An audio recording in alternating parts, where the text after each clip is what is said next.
साहित्य सिर्जना र ब्लग अमूर्त चिन्तन 15 युट्युब च्यानल। साहित्य सिर्जना र ब्लग अमूर्त चिन्तन 15 युट्युब च्यानल।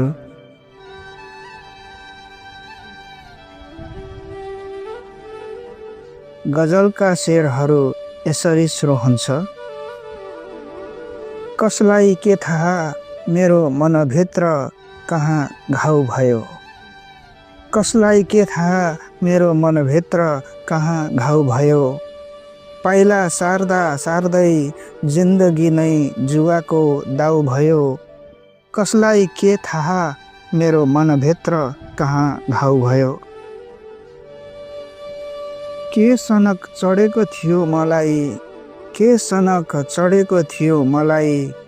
यतिसम्म प्रयास गरिएछ कि जिन्दगी दुई खुट्टाको दुई नाउ भयो।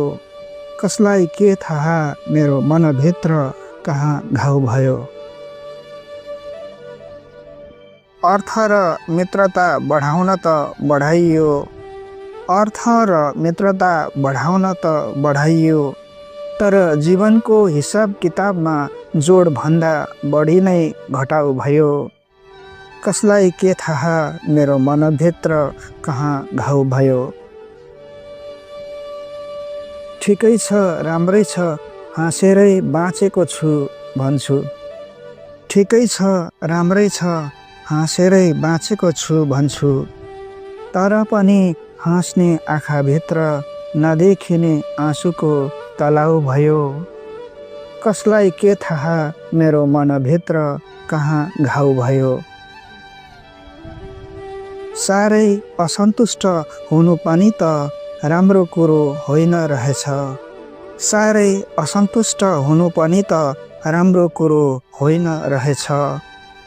असन्तुष्टिमा पीडाले मनभित्र खची खचाउ भयो। कसलाई के थाहा मेरो मनभित्र कहाँ घाउ भयो।